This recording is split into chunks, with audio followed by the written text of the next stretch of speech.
Hello, boys and girls. This is a lesson on day 2 of doing the op art cones using highlights and shadows. So for our first lesson that we made sure that we marked the tips.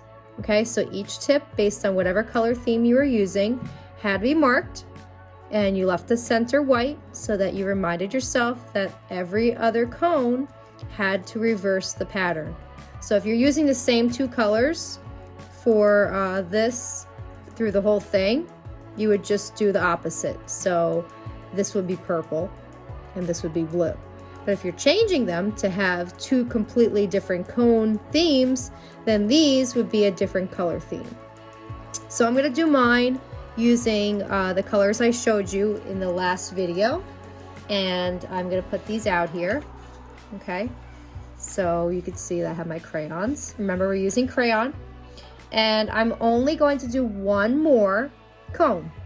We're practicing, focusing on the highlight. And we're trying to make these cones really look like they're popping out. So what colors did I need? I'm doing blue. I'm doing purple. I used a little bit of pink. I used blue, pink, purple, violet, dark blue, black, and then light blue here, and then the purple, and then blue violet. Okay, and I also have a little bit of white in case I wanted to blend a little bit inside. That's an option. You could do that last. You could do that at the end of the whole lesson. But right now we want to focus on the color theme that you chose. I'm choosing to do the same thing over and over again, but I have to start with reversing the colors. Okay, so first I'm going to do the blue tipped ones, and then I'll do the other ones later on. Okay, boys and girls, I'm all prepared to start coloring. Remember, we're doing the same color theme because you did the blue tips or whatever colors you did. You're focusing on those first. So I'm going to be over here. Okay, so the second one is purple. All right, so I want to make sure that I have the correct purple that matches this one. So I'm going to use my crayons on the paper again to make sure I remember. So this one is the Crayola brand Violet. Okay, that does not look like the same. That one does not look like the same. So it's not this one. And let's see if is it this one. Yes, it is. This is the one. Okay, so we want to make sure that we use the correct one to color. It looks like this one here is darker. Nope, it's still light. Okay, so this is the darker one. So we want to make sure that we use the correct color purple if we did use it. Okay, so I'm going to start right here. I'm going to start coloring. Okay, so now I'm prepared. I matched my color to make sure I don't make a mistake. I'm going to start coloring right here on the edge, pressing hard. Okay, and I want to leave the white in the middle. Okay, so remember, you're going on a curve. You're not going up and down. I should not see you going up and down and making rectangles. You're going left to right, right to left on a curve. Okay, you're looking at the white highlight there. Okay, so remember, it's going to be a different size as the shape gets bigger. Okay, so it's important. We want to look there. You want to make sure you're blending. You want to start out dark and then turn lighter, light pressure. Okay, so that's that one. Now my blue that I started with, I want to double check which blue is this. That one is this medium blue here. So I probably did not use that one for my first blue. It doesn't look like that blue. So it's not that one. It's probably this one. Yeah, it looks like that. Or it could be this one. Nope, that's definitely a purple with blue violet. That's definitely not the color.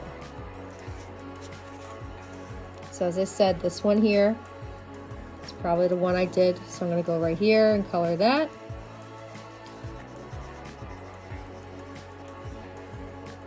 Remember, you're coloring on a curve.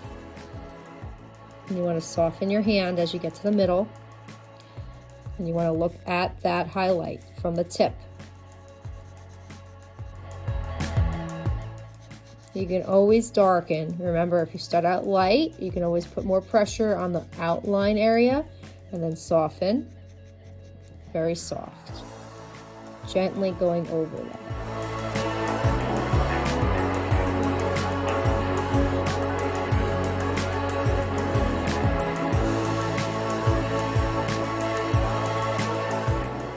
Remember, even if it runs off the paper, you want to imagine how it would look if you just kept going. So you want to soften your hand like that, and then darken the edges so it blends nicely. Okay. Now once again, I'm looking at this middle area here. So I want to match it up as much as I can to the blue. Softening my hand.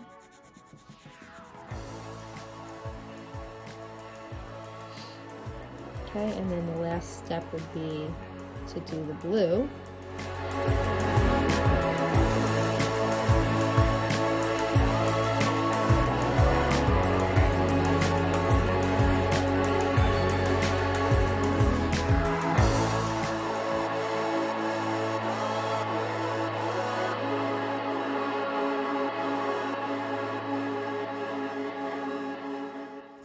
Remember, darker here, and then blend lightly.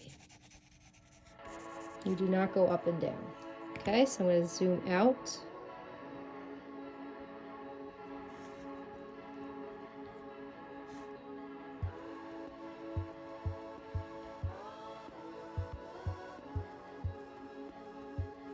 All right, so they look pretty good.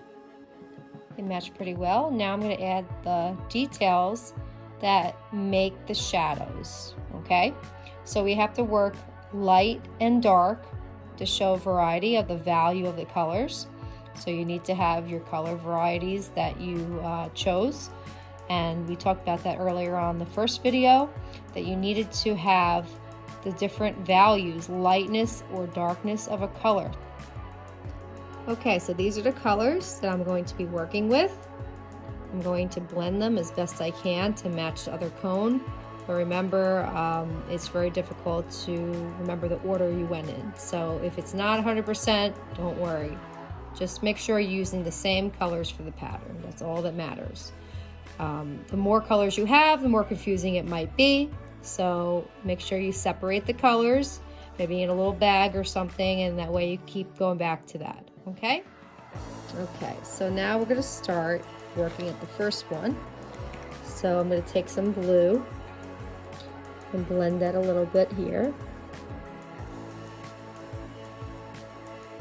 Okay. We're going to take a little darker blue just to smooth it out. Remember, this part here is the smallest amount of highlight. Smallest. Okay. The purple, as I said earlier, you can blend different purples together. So this one here could be a little bit different looking. Always refer back to a piece of paper to look at it. If you don't like that one, then go to a different one. Okay, because sometimes you might forget which one we use to make the main color, and this one might be this one. You only want to go lightly over it. You would do that for everything.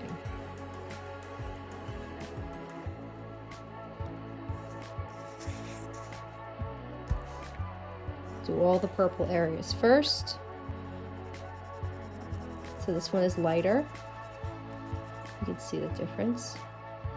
I'm just going over the softer area that I worked on.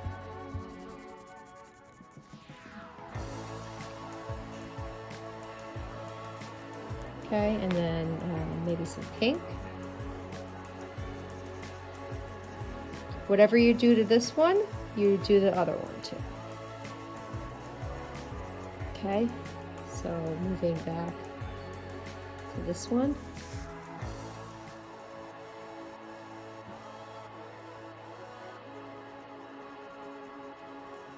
Okay, so there's the purple. I can close in my white highlight if I wanted to, but it's not necessary. Not necessary. so I'm just blending it.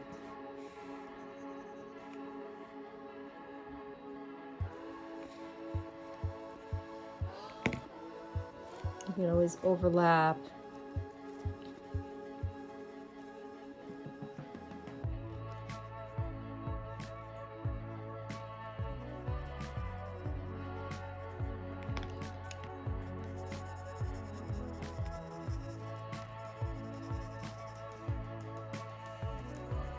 So I'm going back over things to just make the center highlight a little bit more close together, just so it blends nicer.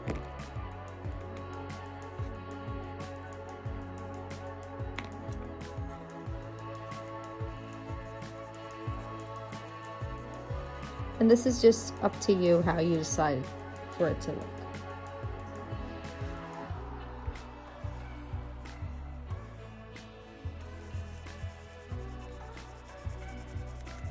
Now, if you do darker pressure on the sides, it'll make it look like it has a shadow. That's one way.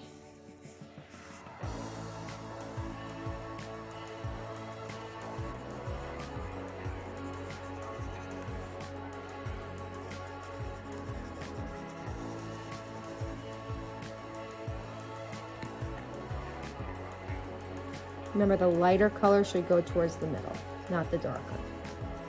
So lighter pressure, okay, will make the highlight look best. So now we're left with the dark area. If you have black, I'm going to use black, just a little bit on the edge, just a little bit going up and down on a curve. Remember, the black crayon will not show a lot because you already have the color on there. It's just going to add some shadow. The lighter the color, the more you're going to see it. So this lighter blue, you're going to see more of the black.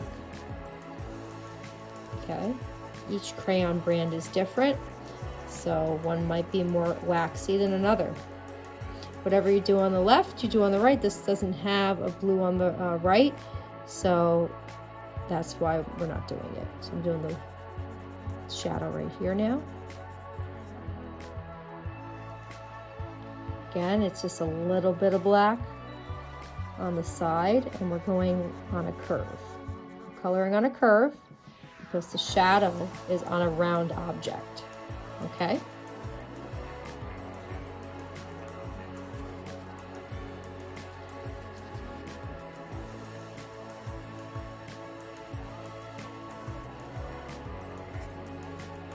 And don't forget the tip as well. And there we go. So now I finished the coloring. They're not exactly going to look identical. This one has a skinnier highlight. This one has a wider highlight, but it's on a corner too. So if you look at the corner, it goes wider in that specific area than this one does. This one's more narrow. So this is why the highlight's going to be wider. Okay, you can always adjust things. Like if I want to blend this more towards the middle, make it softer, I can always do that and add some more pink. But you want to look at this line down the middle. You want to focus on that from the tip, center it with your finger or crayon. You just go like that and see if your highlight's pretty centered. Okay, so that's very important. Make sure you put something in the middle to help yourself balance that highlight. So see, mine's pretty balanced. Okay, you don't want too much white on each side. You want to be pretty balanced down the center. I'll use a smaller crayon to show you. Like this. If you put it right here, you can see that my highlight is right down the center. Okay, so that's for you guys to look at. If you want to add white to the middle, you can blend with the color white. So I'm going to go through here and just smear it. You could smear it a little bit, the white. And see how it smears? It makes the crayon kind of blend in. You're not coloring a lot, but look, it pulls it into the center. So you can really see the detail.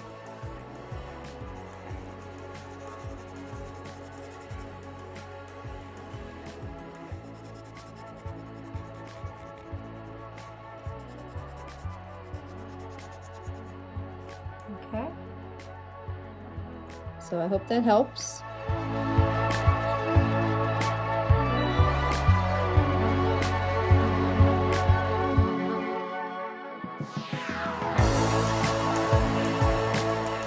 So remember, you're only doing 2, focusing on one at a time. Remember, each cone is individual. Don't try to match the other one you just did. If you made a mistake, that's okay. We're moving on. And if you make a mistake and forget to do the highlight, you can always use whiteout, okay, or a paint marker if your parent has one at home, to try and add white, because that highlight is important to make it look most round. Okay, I will see you next time. Bye-bye.